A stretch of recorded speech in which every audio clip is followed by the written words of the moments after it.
নমস্কার বন্ধুরা, কুকুই সুপ্রিয়া চ্যানেল থেকে সবাইকে স্বাগত জানাই। আজকের আবার দারুণ স্বাদের দুটো রেসিপি নিয়ে চলে এসেছি। আজকের বানাবো গলদা চিংড়ি আর নারকেল দুধ দিয়ে মালাইকারি, আর তার সাথে থাকবে যুক্তি ফুল আলু ভাজা। তো এই যে বড় বড় গলদা চিংড়ি নিয়ে এসেছে। আমরা 5 জন লোক, 7 পিস আছে, দুটো বাবুর দুটো করে হবে। এই যে ডাঁড়াগুলো বিশাল বড় বড়, কি বড় ডাঁড়া দেখো। হ্যাঁ, এই যে বন্ধুদের একটু পুরো সাইজের চিংড়ি একদম, এই যে হেভি বড় সাইজ। হ্যাঁ, আমাদের এখানে 700 টাকা কেজি। আপনাদের ওখানে কত করে কমেন্ট করে আমাকে জানাবেন। তো গলদা চিংড়ির মালাইকারি করব। এখানে পেঁয়াজ কুচি নিয়েছি, কাঁচা লঙ্কা কুচি, টমেটো কুচি, আদা কুচি, লঙ্কা গুঁড়ো, হলুদ গুঁড়ো, লবণ।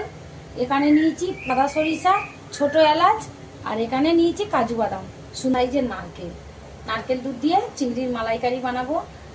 দারুণ একটা টেস্টি নারকেল দুধ দিলে।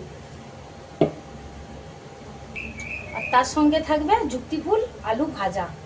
সুন্দর করে পেঁয়াজ কুচি দিয়ে শুকনো লঙ্কা ফোড়ন দিয়ে ভেজে নেব। যুক্তি ফুল আলু ভাজা গরম ভাত দিয়ে, এই তো গরমের সময় কড়ার তেল গরম হয়ে গেছে, কড়ার মধ্যে দিয়ে দেবো শুকনো লঙ্কা আর জিরে। যুক্তি ফুল ভাজার জন্য ফোড়ন দিয়ে নিলাম, জিরে আর শুকনো লঙ্কা। তো শুকনো লঙ্কা জিরে ভালো করে ফোড়ন হয়ে গেছে।